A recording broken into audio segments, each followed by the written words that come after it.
Setelah mendapatkan hasil dari refleksi, lalu untuk apa hasil itu? Beberapa hal yang dapat dilakukan dari hasil refleksi antara lain: 1. Merencanakan tindakan perbaikan. 2. Mengukur kemajuan. 3. Memperkuat kolaborasi dan timbal balik. 4. Menginspirasi pertumbuhan dan peningkatan. Mari kita dalami peruntukan hasil refleksi dengan berbagai contohnya.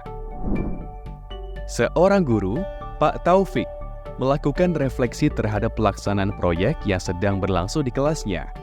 Dari hasil refleksinya, ia menemukan adanya kesenjangan peran dan komunikasi di setiap kelompok. Ada murid yang memegang peran terlalu banyak, dan ada yang tidak memiliki peran. Saat diskusi pun ada yang aktif dan ada yang hanya diam saja. Kemudian saat di kelas, ia mengajak murid-muridnya untuk berdiskusi mengenai temuannya. Ia membahas mengenai apa yang perlu dilakukan dalam kerja kelompok agar peran dan komunikasi terbagi dengan baik. Beberapa murid pun kemudian mengutarakan pendapatnya dan mengusulkan beberapa solusi. Karena usulan itu datang dari murid, maka Pak Taufik mengajak mereka menerapkannya di kegiatan kerja kelompok. Setelah melakukan refleksi, akhirnya para peserta melanjutkan proyek kolaborasi dengan peran yang adil dan kesempatan berpendapat yang sama. Di akhir pembelajaran proyek, mereka mendapat apresiasi dari para guru. Nah, Bapak Ibu, kalau dari kisah Pak Taufik tadi, kira-kira Pak Taufik menggunakan hasil refleksi untuk apa ya? Ya, benar. Pak Taufik menggunakan hasil refleksi untuk merencanakan tindakan perbaikan dan memperkuat kolaborasi dan timbal balik.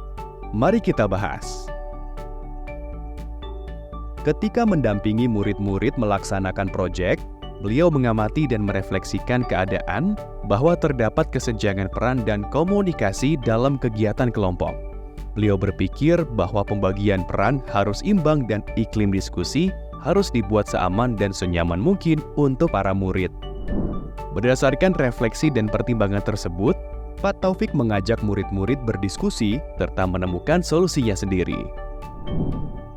Dari cerita Bapak Taufik, kita belajar bahwa hasil refleksi dapat digunakan untuk merencanakan tindak perbaikan.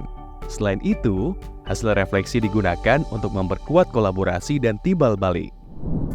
Sekarang, mari kita simak contoh kasus berikutnya dari Bu Maria yang merupakan kepala sekolah.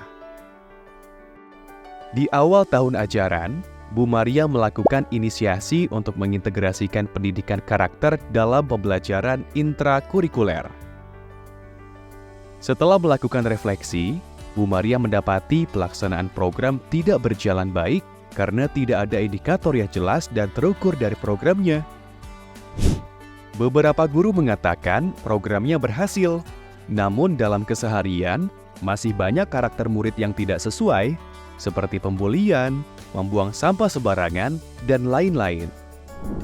Setelah mengadakan diskusi dengan warga sekolah, Bu Maria dan peserta rapat menyepakati beberapa indikator keberhasilan program. Setelah 1 semester berlalu, Bu Maria mengumpulkan guru-guru.